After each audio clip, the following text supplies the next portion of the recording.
오늘 저희가 나눌 본문의 말씀은 요한복음 1장 19절에서 28절까지의 말씀입니다. 요한복음 1장 19절에서 28절까지의 말씀입니다.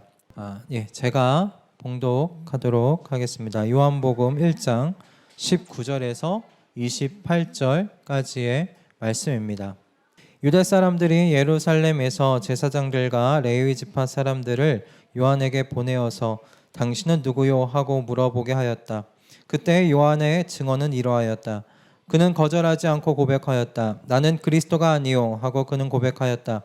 그들이 다시 요한에게 물었다. 그러면 당신은 누구란 말이요? 엘리야요? 요한은 아니요 하고 대답하였다. 당신은 그 예언자요? 하고 그들이 물으니 요한은 아니요 하고 대답하였다. 그래서 그들이 말하였다. 그러면 당신은 누구란 말이요? 우리를 보낸 사람들에게 대답할 말을 좀 해주시오. 당신은 자신을 무엇이라고 말하시오? 요한이 대답하였다. 예언자 이사야가 말한 대로 나는 광야에서 외치는 이의 소리요. 너희는 주님의 길을 곧게 하여라 하고 말이요. 그들은 바리새파 사람들이 보낸 사람들이었다. 그들이 또 요한에게 물었다. 당신이 그리스도도 아니고 엘리야도 아니고 그 예언자도 아니면 어찌하여 세례를 주시오? 요한이 대답하였다. 나는 물로 세례를 주오. 그런데 여러분 가운데 여러분이 알지 못하는 이가 한 분 서 계시오. 그는 내 뒤에 오시는 분이지만 나는 그분의 신발끈을 풀 만한 자격도 없소. 이것은 요한이 세례를 주던 요단강 건너편 베다니에서 일어난 일이다. 아멘. 오늘 이 본문 말씀을 가지고 광야에서 외치는 이의 삶을 닮아 갑시다 라는 제목의 말씀을 함께 나누기를 바랍니다. 오늘 우리는 세례 요한이라는 인물을 통해서 하나님께서 우리에게 무엇을 말씀하시려고 하시는지를 좀 살펴보려고 합니다. 일단 그 세례 요한에게 집중하는 이유 자체가 본문의 순서가 세례 요한을 지금 등장시키고 있기 때문이기도 하지요. 요한복음 1장 1절에서 18절의 이 전체 말씀이요, 요한복음의 프롤로그에 해당합니다. 책을 시작하기에 앞서서 그 책에 무슨 내용을 가지고 설명을 할 것인지에 대한 대략적인 주제가 나와 있는 것이 프롤로그인데, 요한복음 1장 1절부터 18절의 말씀의 내용이 앞으로 요한복음에서 어떤 내용을 다룰지에 대해서 요한이 쓴 말씀이죠. 이 프롤로그에 해당하는 이 부분이 끝나자마자 굉장히 좀 당황스러운 것이 그냥 세례 요한의 이야기로 시작한다라는 것이에요. 세례 요한을 잘 모르는 분들에게는 굉장히 당황스러운 구조이기도 합니다. 갑자기 말씀이 딱 끝나자마자 세례 요한의 이야기가 갑자기 등장하기 때문에 이 사람이 누군가 이렇게 관심을 갖고 볼 수밖에 없는 구조이기도 해요. 하지만 또 요한복음을 받아 읽었던 요한 공동체의 사람들에게 세례 요한의 이야기는 낯선 이야기는 아니었을 것입니다. 그럼 당시 사람들에게 익숙했었을 그 세례 요한, 그는 그럼 누구인가? 일단 그는 그 사가랴라는 제사장의 아들로 태어났습니다. 제사장 집안의 사람이었어요. 그런데 이 사가랴의 아버지 사가랴가 나이가 많이 든 상태였었습니다. 아마도 그 집의 자녀에 대한 소원을 포기했었던 것이 아마 이 사가랴와 어머니 엘리사벳 이 집안의 그 상황이었을 것이에요. 그런 집안에 하나님께서 세례 요한을 느닷없이 이렇게 보내어 주십니다. 늙음하게 자녀를 포기한 상태에서 얻은 자녀, 얼마나 귀한 자녀이겠어요? 세례 요한이 그런 자녀였습니다. 그런데 이 귀한 세례 요한, 그가 나이 많이 들어서 죽은 것이 아니라 젊은 나이에 형장의 이슬로 이렇게 죽음을 맞이하게 됩니다. 세례 요한이 활동했던 당시에 그 지역을 다스리고 있었던 왕이 헤롯 안디바라는 인물이었습니다.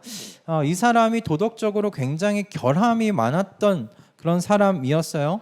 자신의 이복 동생과 결혼했던 헤로디아라는 여인과 또다시 결혼을 했습니다. 하나님께서 주신 말씀을 어기고 친척 아내를 얻어 결혼을 한 것이에요. 이에 대해서 세례 요한이 공개적으로 책망을 합니다. 공개적으로 책망해요. 그렇게 할 수 없다. 하나님께서 그러한 일을, 그 결혼을 반대하신다. 기뻐하지 아니하신다. 하나님의 법이 그러하지 못하다. 그렇게 공개적으로 책망하고 세례 요한이 옥에 갇히게 됩니다.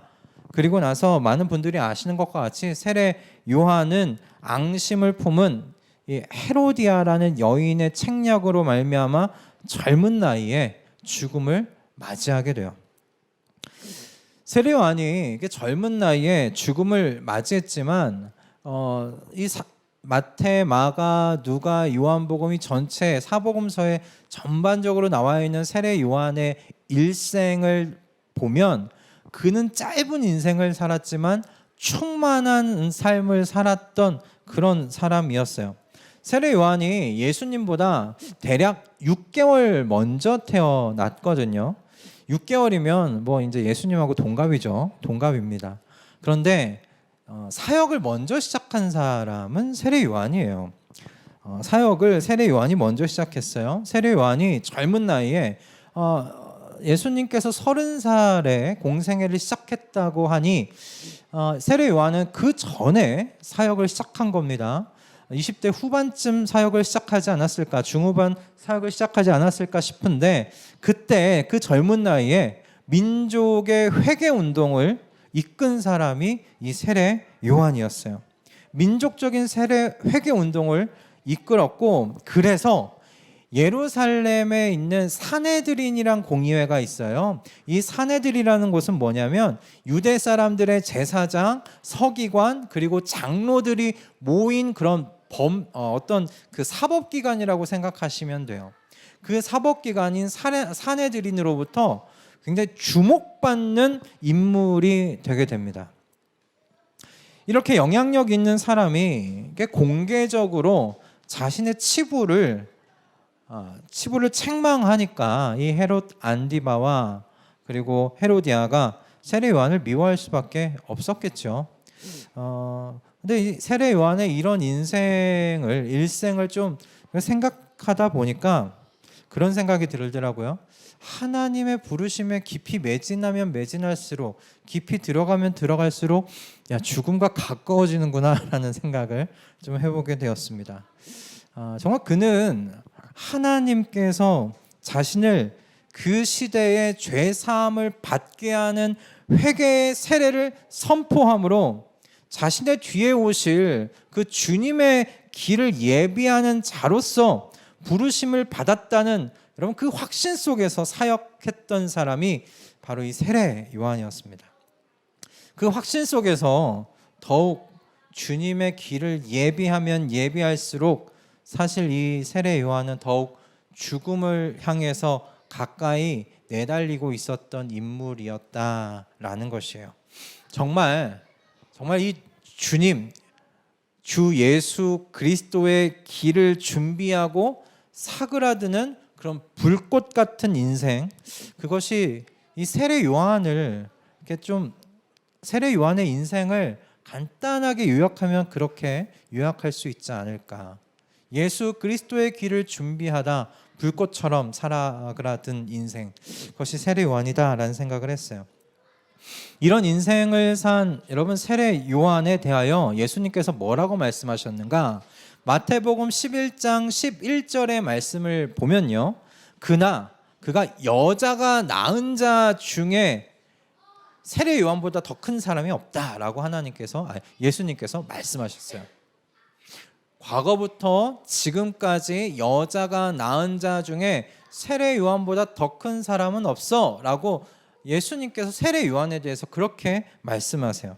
그러니까 예수님의 이 말씀은 세례 요한이 이제 과거에 있었던 모든 선지자들보다 뭔가 탁월한 성취, 뭔가 이렇게 결과를 내놓았기 때문에 더 크다라는 그런 의미가 아니라 그가 하나님이 보내신 특사로서 하나님의 구원의 목적과 그런 계획을 당시 시대에 드러내는 역할을 이 세례 요한보다 더 명확하게 한 사람이 없다라는 의미에서 여인이 낳은 자 중에 세례요한보다 더 큰이 없다라고 이야기를 하는 겁니다. 그렇지 않겠습니까?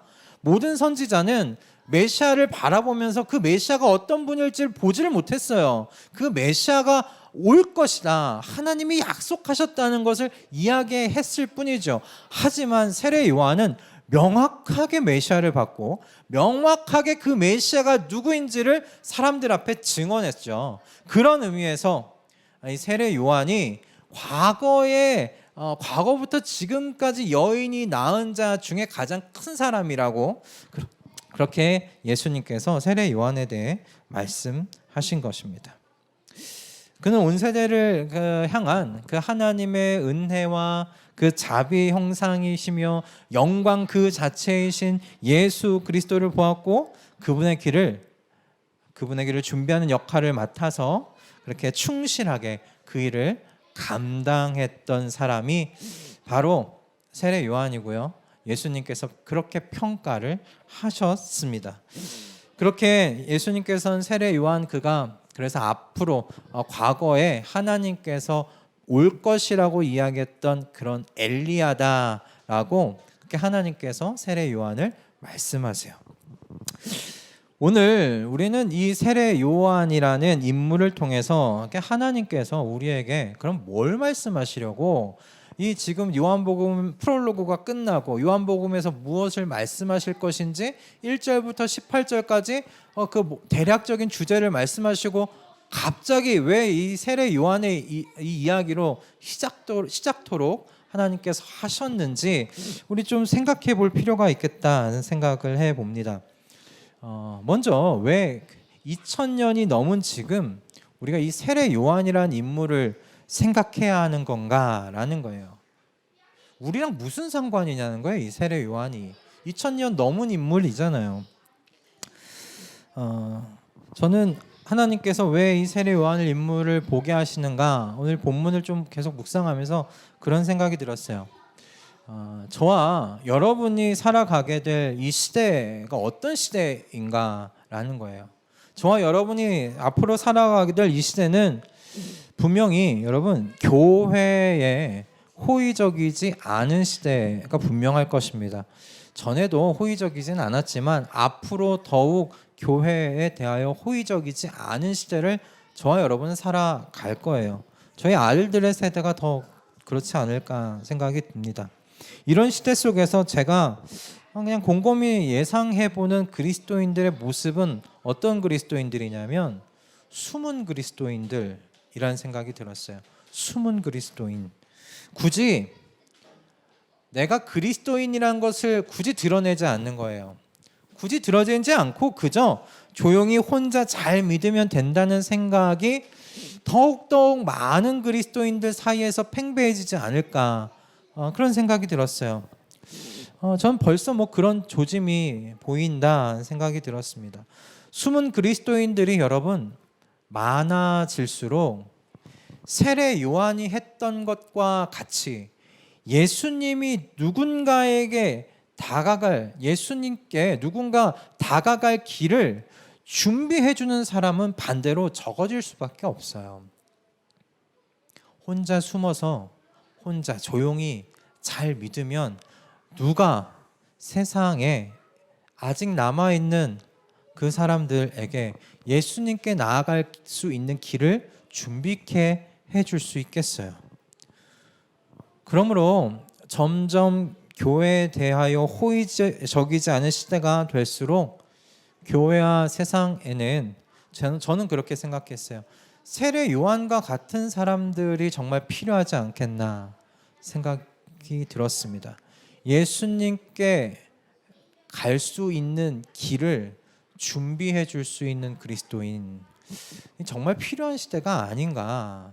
그리고 또 반대로 예수님께서 각자에게 가실 수 있는 그 길을 준비해 줄 수 있는 사람이 갈수록 정말 필요한 시대가 되지 않겠느냐라는 것이었습니다. 또 이번 앞으로의 세대를 좀 생각해 보면서 저와 여러분이 살아가고 있는 사실 오늘날의 현재 사회 자체도 기존의 이래같이 그죠? 그리고 일의 가치와 개념이 무너지고 있지 않습니까? 앞으로도 더 심각하게 무너지는 시대를 저희가 살아갈 것 같아요. 일에 있는 소모명이라는 가치가요, 사라지고 사실 이 일이 먹고 사는 문제가 되어버리는 그런 시대를 지금 우리가 살아가고 있고 앞으로 더욱더 그럴 것 같습니다. 그리스도인들도 그렇게 일에 대하여 생각하고 일을 대할 것 같아요. 여러분, 사람들은 그래서 이 피폐해져 버리고 희망이 사라져 가고 있는 이런 현실에서 도피해서 아마 가상현실로 옮겨갈 거예요. 지금도 그 메타버스라는 개념이 이렇게 일어나고 있는데 현실이 더욱더 희망 없고 피폐해질수록 그 메타버스라고 이야기되고 있는 가상현실은 정말 더욱더 잘 될 겁니다. 여러분, 이런 시대의 영향 아래서 그리스도인들, 여러분, 일터 속에서 하나님의 나라와 하나님의 의를 구하기보다 여러분 그 일이 밥벌이 이상이 되지 못하는 시대를 좀 살아갈 것 같다라는 걱정이 들더라고요. 저는 이와 같은 시대 속에서 세례 요한이 이 보여준 불꽃 같은 이 삶이 우리에게 분명히 도전을 던져줄 것이다 생각을 해보았어요. 바라기는 저는 오늘 이 본문 말씀을 함께 묵상하고 세례 요한을 이번 주와 다음 주 함께 다루면서 이야기 나눌 때 세례 요한 안에 있는 그 불이 우리 가운데 옮겨 붙는 역사가 이 예배 가운데 있기를 주님의 이름으로 축복합니다. 아멘. 오늘 우리 인물을 볼 거예요. 인물. 세례 요한이란 인물을 보게 될 텐데 세례 요한으로부터 먼저 우리가 뭘 배울 수 있게 될까? 뭘 생각할 수 있게 될까? 첫 번째가 여러분 그에게서 먼저 배우게 되는 것은 겸손의 삶이라는 거예요. 겸손의 삶. 이게 뭐냐? 무슨 겸손을 의미하는 거냐라는 겁니다. 마태, 마가, 누가, 요한복음 모두에서 세례 요한이 등장해요. 다 등장해요. 그리고 그의 등장에 이어서 누가 등장합니까? 예수님이 등장해요. 세례 요한이 등장하면 바로 이어서 예수님이 등장해요. 그러니까 예수님과 세례 요한은 짝이에요, 짝. 그러나 사복음서 모두에서 세례 요한은 사실 정말 반짝 등장하고 많은 사람이에요. 정말 반짝하고 등장하고 사그라드는 그런 정말 불꽃 같은 그런 사람이에요. 그는 철저하게 예수님의 등장을 위해 사용되어지다 많은 인생처럼 보이는 게 사복음서에 나와 있는 세례 요한의 모습이에요. 그의 인생을 이번 주 그냥 내내 묵상하면서 그런 질문이 들더라고요. 야, 세례 요한 더 빛을 보고 싶지 않았을까? 더 지금 그 빛남을 누리고 싶지 않았을까? 더 사람들의 이목이 집중해 되고 싶지 않았을까? 수많은 사람들이 나와서 그 앞에 나와 자신의 설교를 듣고 회개의 세례를 받는 여러분 그 자리, 그 사역을 조금 더 오래 하고 싶지 않았을까? 그 자리에 좀 더 머물러 있고 싶지 않았을까? 제가 목사니까 그런 생각이 들더라고요. 야, 그 자리 굉장히 놓치기 힘든 자리였을 것 같은데. 설교할 때 수많은 사람이 귀를 기울이는 모습을 보는 건 여러분 그 마약 같은 겁니다. 한번 그것을 맛보면 그것을 놓치기 힘들어요. 그 자리를 놓치기 힘들어요. 게다가 많은 사람이 회개하고 나와요. 회개하고 자신이 물세례를 받겠다고 요단강으로 내려오는 겁니다. 그 모습을 보면서 세례 요한이 어떤 마음을 가졌을까 싶은 거예요. 저 같았으면 이 사역 놓고 싶지 않은데 그랬을 것 같아요. 분명한 것은 여러분 세례 요한이요 유대 사회에 큰 반향을 일으켰던 인물이라는 거예요. 그의 이름이 예루살렘의 산헤드린 공의회까지 알려진 것을 보면 우리는 분명히 알 수 있어요. 그가 유명한 사람이었다는 것을요. 그들이 관심을 가지고 사람을 보낼 정도의 그런 눈에 띄는 사역을 했단 말이에요. 젊은 나이에. 제 생각엔 20살 중후반 분명히 되었을 거예요. 그에게 보내진 사람들이 뭐라고 질문합니까? 당신 메시아입니까? 당신 엘리야입니까? 당신이 오신다고 하셨던 모세 이후의 그 선지자입니까? 여러분, 그렇게 물어보았다는 건 그가 굉장한 주목을 받고 있었던 사람이라는 사실을 알 수 있어요. 그냥 당신이 메시아입니까? 라고 물어봤을 때 네, 내가 메시아입니다 했으면 그 사람들 다 믿었을 거예요. 엘리야입니다. 제가 엘리야입니다. 믿었을 겁니다. 따랐을 것입니다. 그런데 세례 요한이 그들의 질문에 무엇이라고 대답합니까? 나는 그리스도가 아닙니다. 난 엘리야도 아닙니다. 나는 하나님께서 보내시겠다고 하셨던 모세 이후의 그 선지자도 아닙니다.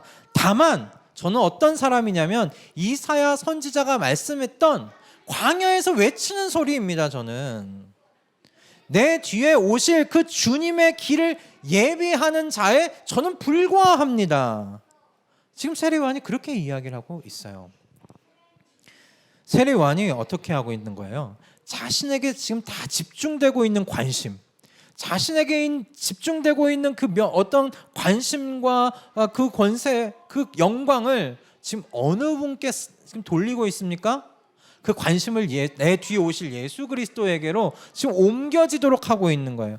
나 그리스도 아닙니다. 나 엘리야 아닙니다. 나 선지자 아닙니다. 나는 누구냐면 광야 외치는 소리입니다. 내 뒤에 오실 분의 길을 예비하기 위해 난 잠시 여기에 있는 사람입니다. 여러분들이 주목해야 하는 자는 누구냐면 내 뒤에 오시는 분이지 내가 아닙니다. 지금 세례 요한이 그것을 이야기를 하고 있는 거예요. 나는 그저 내 뒤에 오실 분의 길을 예비하는 종에 불과합니다. 여러분의 시선을 내 뒤에 오시는 분에게 고정하십시오. 지금 세례 요한이 그렇게 이야기를 하고 있어요. 그래서 27절의 말씀과 같이 이렇게 이야기를 하시죠. 그는 내 뒤에 오시는 분이시지만 그분의 신발끈을 풀 만한 자격도 나는 갖추지 않았습니다. 여러분, 당시 시대에 그 한 가정에 그 종이 수행하는 여러 가지 일들이 있었을 것 아니에요? 그 여러 가지 일들 중에 가장 천한 것이 뭐였냐면 주인의 발과 관련된 일들이었어요. 주인이 나갔다 오면 발을 씻겨드리고 그걸 닦아드리고 주인의 신발을 들고 다니는 것, 신발끈을 푸는 것, 그렇게 주인의 발과 관련된 일들이 가장 미천한 일이었어요. 가장 천한 종이 하는 일이었어요. 그래서 당시 유대 사회에서 스승과 제자의 관계가 굉장히 이렇게 가까운 관계였잖아요. 스승이 하는 모든 것을 제자가 따라했고 스승의 모든 일거수일투족을 제자가 뒤에서 다 보살폈어요. 그렇게 따라다니면서 그 스승과 같이 살았단 말이에요. 하지만 그 유대 사회의 스승이 그 랍비로서 스승이 단 하나 하지 말라고 한 게 있어요. 그게 뭐냐면 내 신발과 관련된 일은 하지 말라는 것이었어요. 내 신발 들고 다니지 말라고. 그건 종이나 하는 일이라고 해서 제자들에게 그 일만큼은 시키지 않았어요. 그런데 요한이 지금 뭐라고 이야기합니까? 저는 그분의 신발끈을 풀 만한 자격도 없다고 이야기를 하고 있는 거예요. 그만큼 내 뒤에 오시는 그 예수님이라는 그분이, 그 주님이 너무 엄청나신 영광 가운데 오시는 분이기에 나는 그분의 신발끈을 풀 만한 저는 그런 자격도 없습니다. 그가 이렇게 이야기하는 건가요? 지금 나에게 쏟아지고 있는 모든 관심을 이 주님, 내 뒤에 오시는 주님께 옮겨가게 하십시오. 저는 이것이 겸손의 삶이라고 생각했습니다. 이게 겸손의 삶이라는 거예요. 여러분, 그리스도인의 겸손은 세상 사람들의 겸손하고 똑같지 않아요. 세상 사람들의 겸손은 뭐예요? 대부분 나를 낮추는 겁니다. 나를 낮추는 거예요. 그게 겸손이라고 이야기를 해요. 하지만 그리스도인의 겸손은 나를 낮추는 것이 목적이 아닙니다. 그리스도인의 겸손은 나를 낮추면 누가 높아져야 돼요? 예수님이 높아져야 돼요. 예수 그리스도께서 높아져야 돼요. 사람들의 관심과 마음이 나에게 집중되지 않고 예수님께 집중될 수 있도록, 예수님께 옮겨갈 수 있도록 하는 것이 그리스도인의 겸손의 목적이에요. 그러므로 그리스도인의 겸손의 삶을 저는 이렇게 좀 정의할 수 있지 않겠나 싶었어요. 예수 그리스도에게로 향하는 길을 내는 삶, 예수 그리스도에게로 향하는 길을 내는 삶이 그리스도인의 겸손이 아니겠나라는 것이었어요. 여러분, 여러분의 겸손이 사람들의 시선과 이목을 예수 그리스도에게로 여러분이 주인으로 모시고 사는, 여러분의 마음 가운데 주님이라고 부르고 사는 그 예수 그리스도에게로 향하게 하지 않는다면, 저는 어쩌면 우리가 겸손의 덫에 걸리게 될지도 모른다라는 생각해 보게 되었습니다. 나를 낮추지만, 낮추고 겸손하지만, 저는 그 겸손이 더욱더 나를 주목하게 만들 것 같아요. 와, 저런데 그냥 정말 겸손해. 저 사람 정말 대단하다. 결국 그 겸손이 누구에게 더 집중하게 만듭니까? 나라는 사람에게 집중하게 만드는 거예요. 그 겸손이 나의 영광이 되어 버리는 것입니다. 저는 그게 겸손의 덫이라고 생각이 들었어요. 그건 여러분, 세상 사람들이 하는 겸손이에요. 나를 위한 겸손 그 이상도 그 이하도 아니게 되잖아요.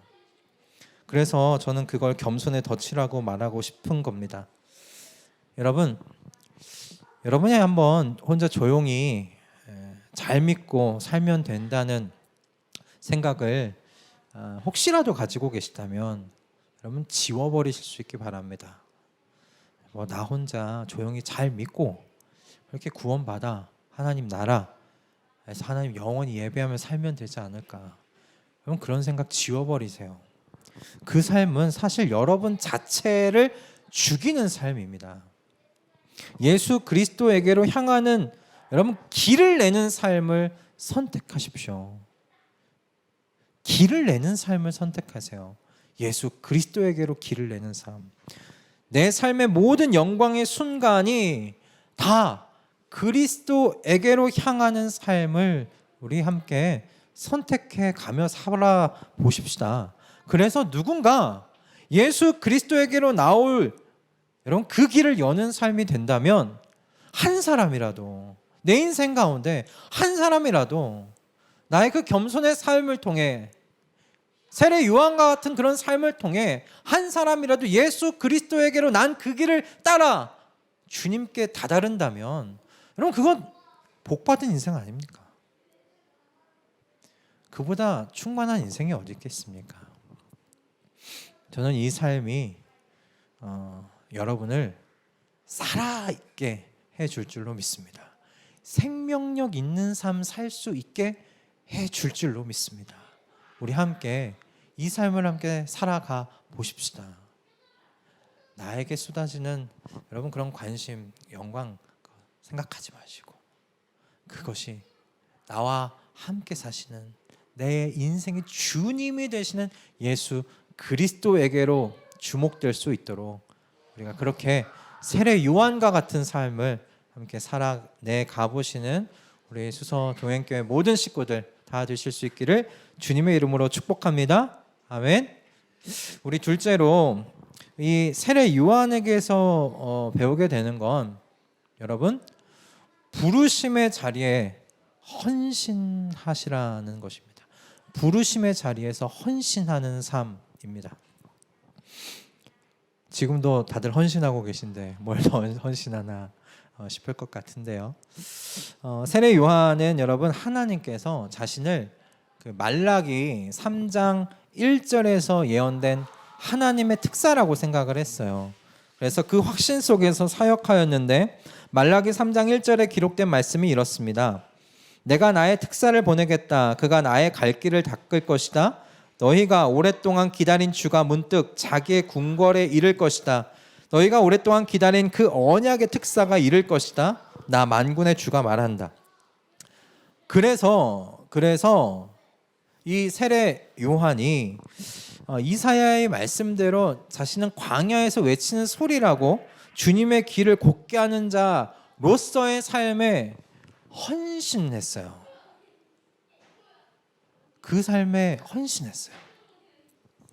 마태복음 3장을 보면 그가 무엇을 입고 무엇을 먹었는지가 기록되어 있어요.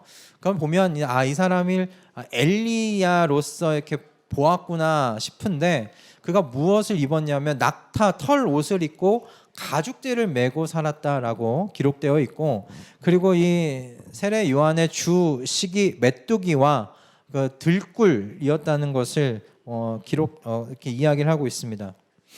그러니까 그는 그렇게 살면서, 그렇게 입고 살면 먹고 살면서 자신들에게 나오는 사람들을 죄로 회개케 하고 세례를 주는 그런 사역을 했던 거예요. 하나님께서 하나님의 부르심에 그런 헌신하는 그에게 예루살렘과 온 유대와 그리고 요단강 부근에 있는 모든 사람들을 하나님께서 그에게 불러 모아 주셨어요. 저는 이렇게 하나님의 이 부르심에 자신의 전 인생을 전부 던져서 응답했던 그 세례 요한을 보며 앞에서 말씀드린 이 겸손의 삶을 살려면 부르심에 헌신하는 삶이 먼저 있어야 되는 것이구나 라는 생각을 해보게 되었습니다. 여러분, 부르심에 그 헌신하는 삶이 없이 여러분 겸손이라는 게 사실 이게 해당이 안 돼요. 겸손이라는 말은 여러분 겸손을 행할 수 있는 그런 일이 있을 때 가능한 거 아닙니까? 그렇죠? 내가 겸손할 만한 일이 없는데 겸손의 삶이라는 것이 뭐 어떻게 가능합니까? 그렇지 않아요? 불평과, 여러분 생각해 보십시오. 불평과 불만 속에서 그래서 이어지는 게으른 삶. 여러분 그런 삶은 절대로 겸손의 삶을 낳을 수 없어요. 낳을 수 없어요. 그리스도에게 영광을 돌리기보다는 그리스도의 이름을 땅에 떨어뜨려 사람들이 밟고 지나가게 하는 저는 그런 행위가 될 거라고 그렇게 생각합니다. 하나님이 부르신 그 자리, 하나님이 있게 하신 그 자리에 불평과 불만만 가득해요. 그러니 손이 부지런히 안 움직이겠지요. 게으르게 살아요. 여러분 그 삶 속에 어떻게 겸손이라는 것을 우리가 할 수 있겠어요? 여러분 세례 요한을 보면 사람들에게 회개의 세례를 주면서 모든 사람들에게 그리스도, 여러분 메시아가 필요함을 일깨워주는 광야의 길을 내는 그런 부르심에 이 세례 요한이 헌신했어요. 그 헌신이 분봉왕 헤롯 안디바에게도 향하여서 젊은 나이에 죽음을 맞이한 것 아닙니까? 그냥 모른 척할 수 있는 거잖아요. 헤롯 안디바가 그런 식의 결혼을 하든 말든 그래 그럼 그렇게 살아라. 너의 인생 그렇게 살아라. 난 입 꼭 다물겠다. 그러면 되는 것 아닙니까? 다른 많은 사람들이 있잖아요.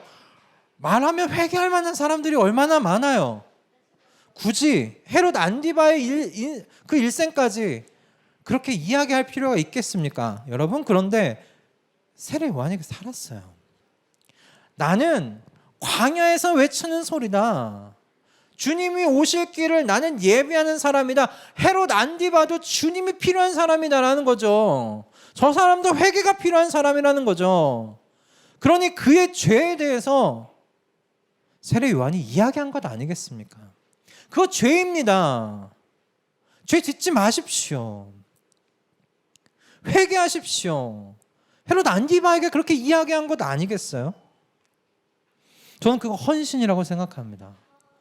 그를 부르신 자리, 너는 광야에서 외치는 자야. 회개의 세례를 베풀어야 할 자야. 난 너를 그 자리로 너를 불렀어라고 하셨던 그 하나님의 부르심에 이 세례 요한은 헌신했어요. 그의 일생을 던졌어요. 그래서 젊은 나이에 형장의 이슬로 죽긴 했죠. 저는 그는 누구도 경험하지 못한, 그래서 하나님의 아들이신 예수님에게 물로 세례를 줄 수 있었던 유일무이한 사람이 될 수 있었다고 저는 그렇게 생각해요. 하나님이 세례 요한에게 그보다 큰 영광 준, 내게 그렇게 나의 부름에 너가 그렇게 헌신한 것, 저는 이런 식으로 하나님께서 세례 요한에 갚으셨다는 생각했어요. 여러분 생각해 보세요. 어떤 인간이 하나님의 아들의 머리를 올리고 세례를 줄 수 있겠어요? 그런 영광을 얻을 수 있는 사람 세례 요한밖에 없어요. 세례 요한이 유일무이한 사람이에요. 그런 의미에서 저는 이와 같은 세례 요한의 이 부르심에 헌신했던 여러분 이 삶이 그 어떤 이적을 행하는 삶보다 강력한 삶이라고 저는 그렇게 믿습니다. 여러분 세례 요한이요, 여인이 낳은 그때 과거부터 지금 그때 당시까지 여인이 낳은 사람들 중에 가장 큰 자라고 예수님께서 말씀하셨고, 이 자가 과거에 하나님께서 말씀하셨던 그 엘리야라고 말씀하셨잖아요. 그런데 여러분 세례 요한이 뭐 이적 행했다는 이야기 여러분 들어보셨습니까? 사복음서 한번 샅샅이 한번 뒤져서 읽어보세요. 세례 요한이 병든 자를 낫게 했다, 귀신을 내쫓았다, 앉은 뱅을 일으켰다. 여러분 그런 이야기 나와 있습니까? 없어요.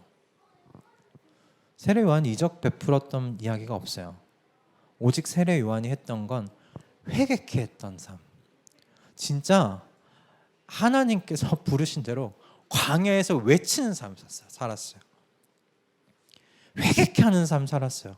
주님이 가실 그 길을 예비하는 삶을 살았어요. 거기에 헌신한 삶을 살았던 이야기예요.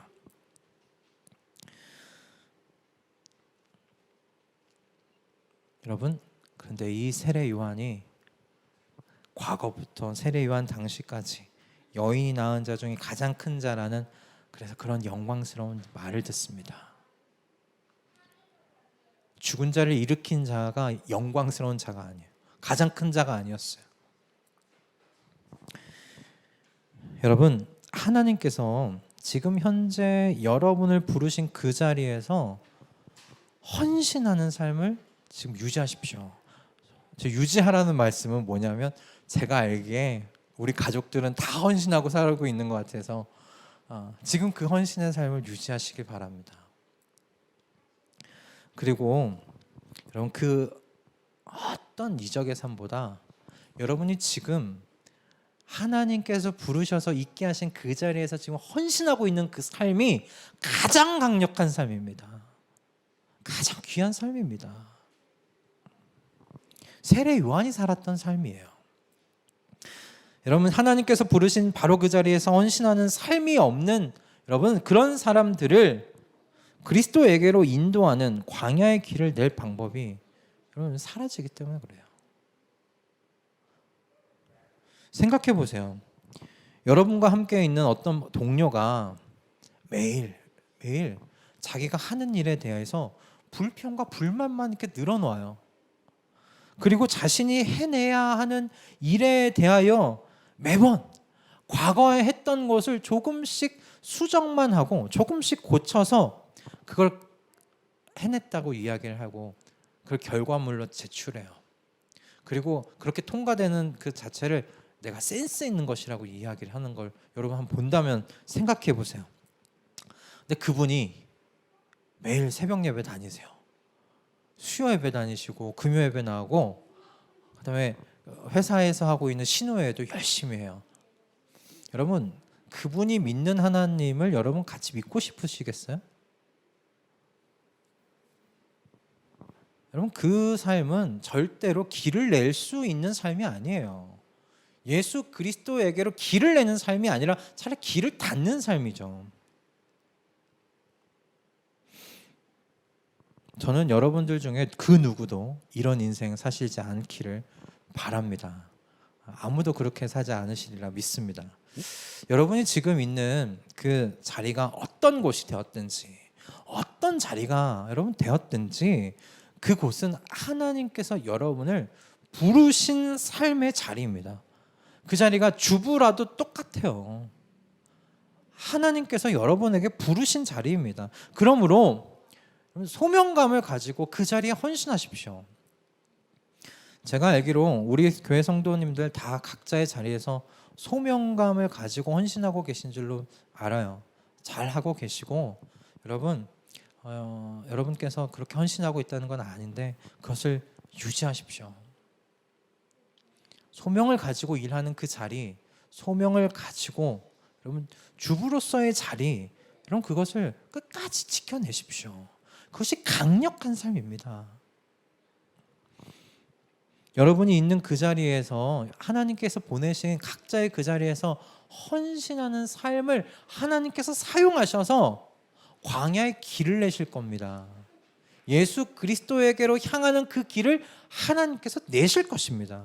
그래서 분명히 여러분들의 그 하나님께서 부르신 삶을 헌신했던 그 삶을 사용하셔서 분명히 길을 내시고 내신 길을 통해서 그리스도에게로 사람들을 하나님께서 인도해 가실 것이에요.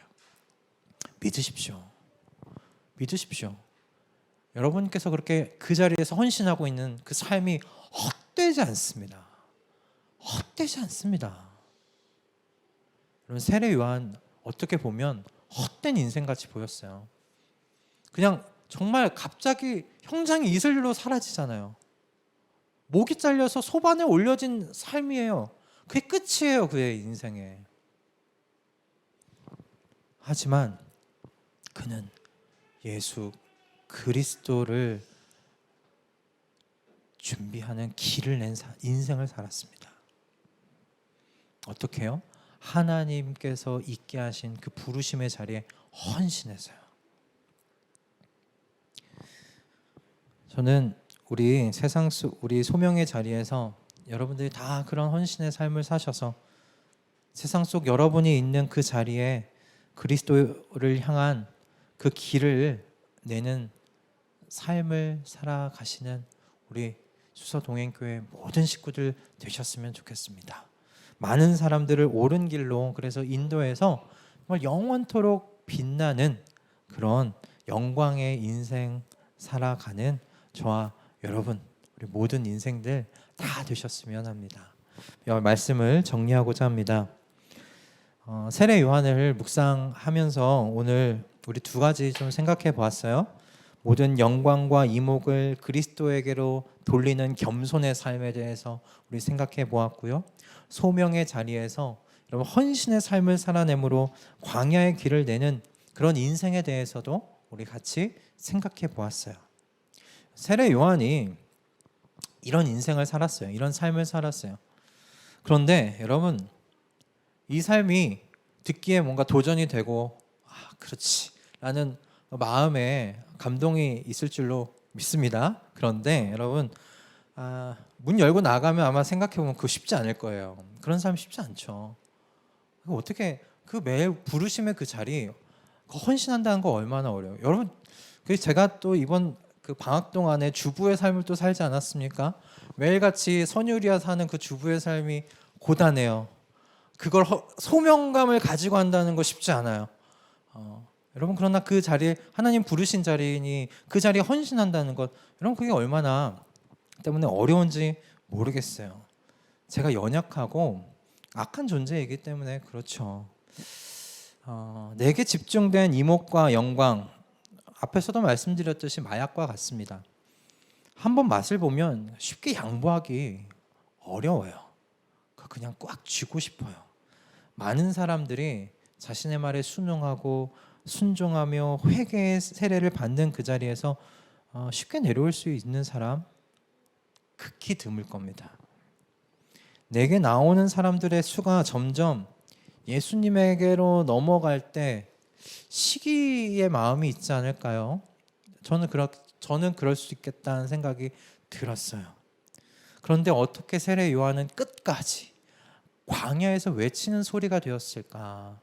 어떻게 길을 내는 사람의 그 삶을 살 수 있었을까 싶은 거예요. 다음 주에 나눌 본문이기는 한데요.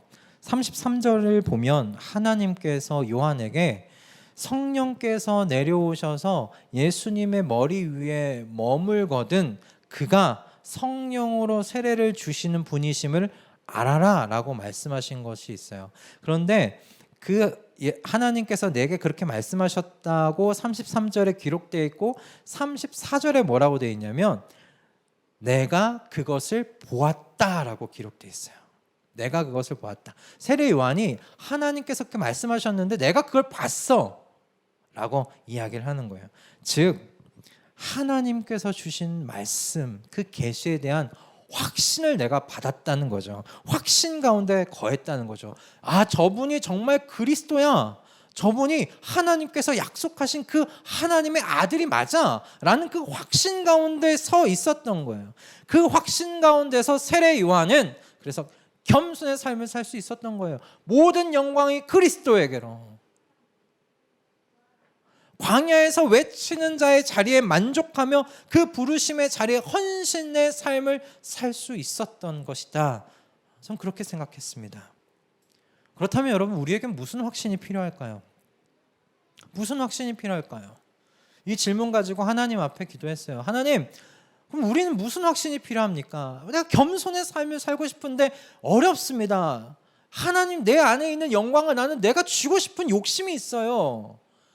하나님께서 부르신 부르심의 자리에 끝까지 제가 소명감을 가지고 헌신한다는 것 하나님 자신 없습니다. 그거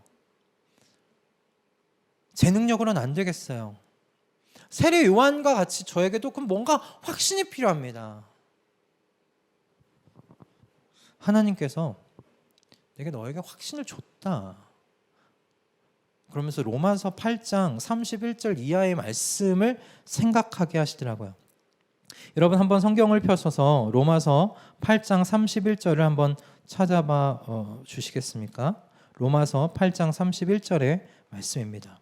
신약성경 256페이지에 있습니다. 266페이지에 있습니다. 신약성경 266페이지에 있습니다. 못 찾으시는 분들을 함께 좀 도와주시면 좋겠어요. 우리 같이 읽을 거거든요. 신약성경 266페이지입니다. 같이 읽으려고 여기 안 띄웠어요. 성경책을 한번 펼쳐보시고 로마서 8장 31절부터 39절까지 우리 함께 읽겠습니다. 신약성경 266페이지입니다. 여러분, 사도 바울이 가졌던 십자가의 구원 아래에서 받은 이 확신을 이 예배 자리에 나온 모든 성도님들이 우리 함께 가질 수 있기를 원해요. 로마서 8장 31절부터 39절의 말씀 우리 함께 한 목소리로 합독하겠습니다. 그렇다면 이런 일을 두고 우리가 무엇이라고 말할 수 있겠습니까? 하나님이 우리 편이시면 누가 우리를 대적하겠습니까? 자기 아들을 아끼지 아니하시고 우리 모두를 위하여 내주신 분이 어찌 그 아들과 함께 모든 것을 우리에게 선물로 거저주지 않으시겠습니까? 하나님께서 택하신 사람들을 누가 감히 고발하겠습니까? 의롭다 하시는 분은 하나님이신데 누가 감히 그들을 정죄하겠습니까? 그리스도 예수는 죽으셨지만 오히려 살아나셔서 하나님의 오른쪽에 계시며 우리를 위하여 대신 간구하여 주십니다. 누가 우리를 그리스도의 사랑에서 끊을 수 있겠습니까? 환난입니까? 공고입니까? 박해입니까? 굶주림입니까? 헐벗음입니까? 위협입니까? 또는 칼입니까? 성경에 기록한 바 우리는 종일 주님을 위하여 죽임을 당합니다.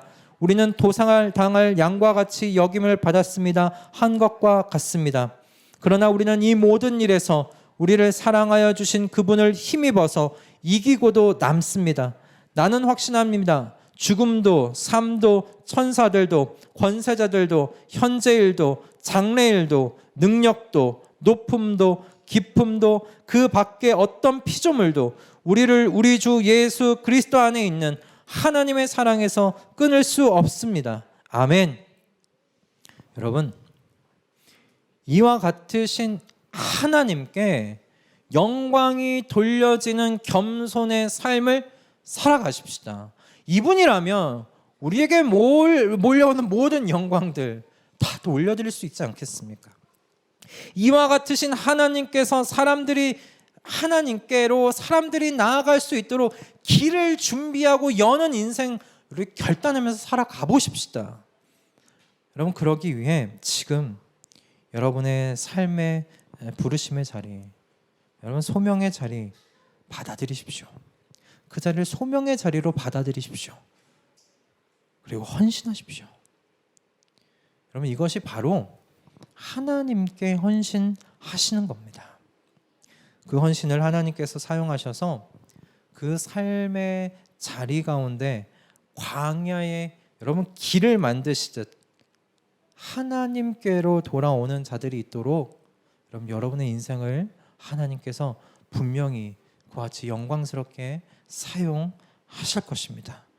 우리가 이렇게만 산다면 세상이 아무리 교회에 대하여 호의적이지 않다고 하더라도 반드시 하나님의 형상을 따라 낳는 자녀들이 끊어지지 않고 하나님 나라 문을 열고 들어갈 수 있도록 우리가 그와 같은 삶 살아갈 수 있을 줄로 믿습니다.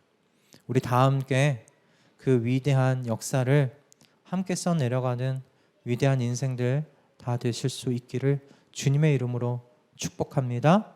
할렐루야.